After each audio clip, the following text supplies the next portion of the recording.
Salut, bienvenue sur ma chaîne. Moi, c'est Mr. P, Dr. P. Ici, je te parle de foi chrétienne, business, finance, santé. Si c'est ta première fois, avant de continuer, like, abonne-toi, partage la vidéo. Si tu me suis, si tu ne me suis pas, c'est ta première fois, j'ai parlé dans mes précédentes vidéos sur plusieurs thématiques. J'ai parlé sur des thèmes de santé tels que la crise cardiaque. J'ai parlé récemment sur le cancer de la prostate, deux parties, partie 1, partie 2. Sur les thèmes de foi, j'ai parlé sur le premier miracle de Jésus aux noces de Cana, un mariage à Cana, une ville de Galilée.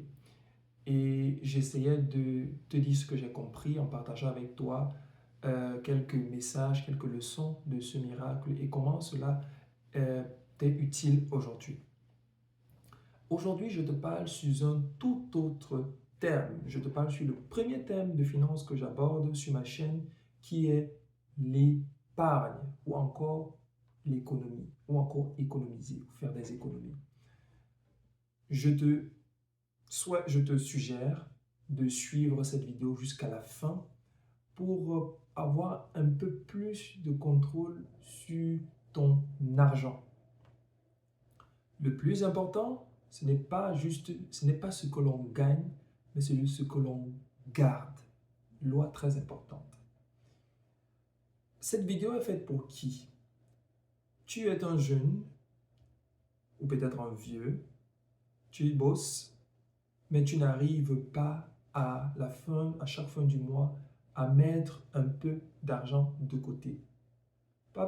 Peut-être pas forcément parce que tu es idiot, c'est pas forcément parce que tu es con, c'est juste parce que tu n'as pas de bonnes astuces. Tu n'as certainement pas compris le concept de l'épargne.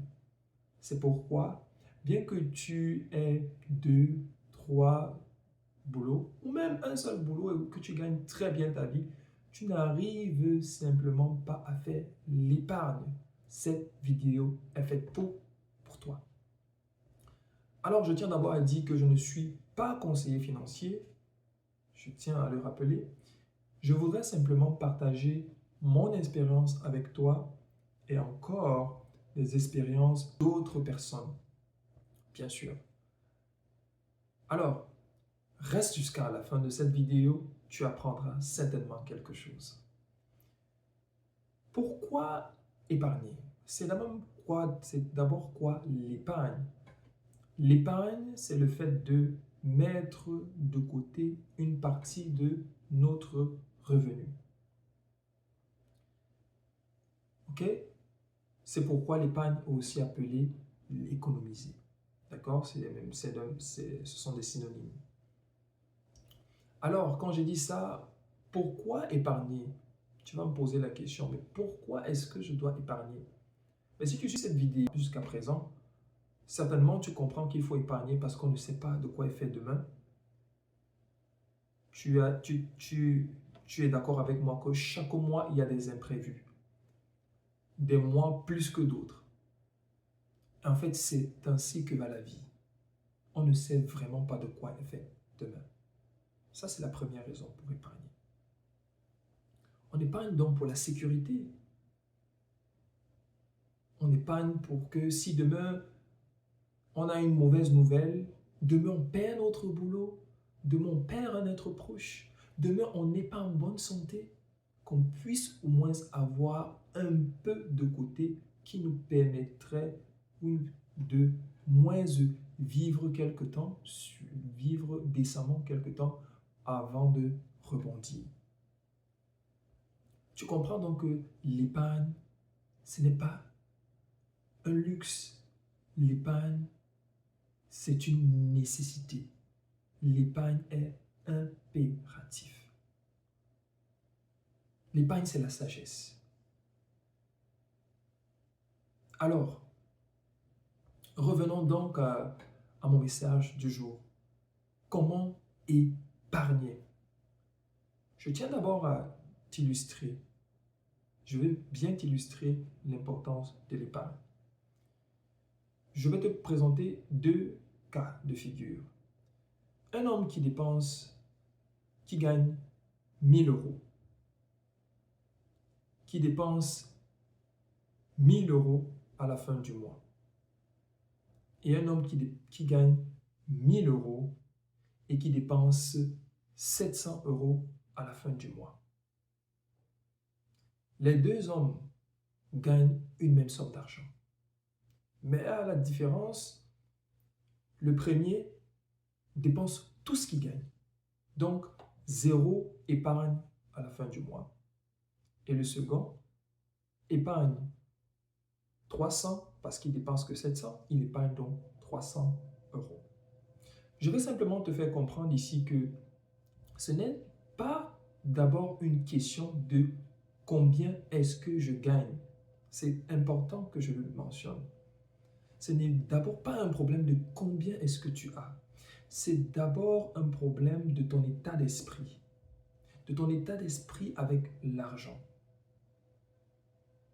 De comment tu appréhendes l'argent. Beaucoup de personnes pensent qu'ils doivent dépenser à la hauteur de ce qu'ils gagnent. Ceci est un mauvais concept. Pour épargner, il faut absolument, obligatoirement vivre en dessous de ses moyens. Est-ce que tu comprends ce concept? La première clé, selon moi, pour l'épargne, c'est donc les émotions. C'est donc nos émotions. Quand je dis nos émotions, c'est comment est-ce qu'on réagit quand on a de l'argent.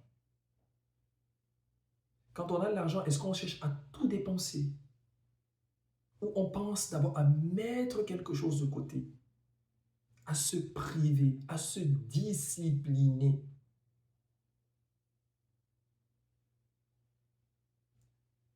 Il y a un concept appelé en anglais lifestyle creep. En fait, ce concept illustre simplement le fait que l'homme en général dépense en fonction de ce qu'il gagne. Ça veut dire que quoi? Ça veut dire que lorsque je gagne 1000 euros, je veux m'acheter une chaussure de peut-être 50 euros. Et lorsque je gagne 2000 euros, je cherche à m'acheter une chaussure de 100 euros. Le piège dans ça, c'est qu'on se retrouve ayant presque les mêmes désirs, les mêmes envies, mais on se retrouve, bien qu'on gagne plus, on se retrouve à faire zéro économie. Parce qu'on se dit qu'on doit arrimer nos dépenses avec nos revenus. Ceci est un mauvais concept. Je te le déconseille si tu veux faire des épargnes. Comme j'ai dit à l'entame de cette vidéo, l'épargne, c'est la sécurité. L'épargne, c'est la sagesse. L'homme qui épargne, l'homme qui économise est un homme prudent parce qu'il ne sait pas de quoi sera fait demain. Quand je parle d'émotion, je parle du fait de ne pas vouloir faire le m'as-tu vu, le fait de ne pas vouloir impressionner les amis, les collègues, les membres de nos familles, nos conjoints, notre conjointe. Le fait de contrôler cette pulsion, c'est ce que j'appelle contrôler nos émotions. Il y a ça c'est la première vidéo sur une série de vidéos que je compte faire sur l'épargne. Mon premier conseil ou la première clé pour moi, qui est d'ailleurs de loin pour moi la plus grande clé pour faire des épargnes, c'est de contrôler ses émotions. C'est de ne pas vouloir impressionner des personnes. Dans le livre The Psychology of Money by Morgan Housel, il le dit très bien. La plupart des gens qui n'arrivent pas à faire des économies, ce sont des gens qui veulent impressionner, des gens qui ne sont même pas impressionnés par vous. Vous ne les impressionnez pas du tout. Et d'ailleurs, même si vous les impressionnez, à quoi est-ce que cela vous servirait à la fin de la journée? Ce que tu devrais chercher à impressionner, c'est peut-être ton compte bancaire. Oui, probablement ton compte bancaire. Je suis arrivé au terme de cette première vidéo. J'espère que tu as appris quelque chose. J'aimerais bien que tu mettes en commentaire une chose dont tu as appris, une chose dont tu n'es pas d'accord avec moi sur cette première vidéo et je te répondrai dans les commentaires sans doute. Cela dit, bonne journée, God bless.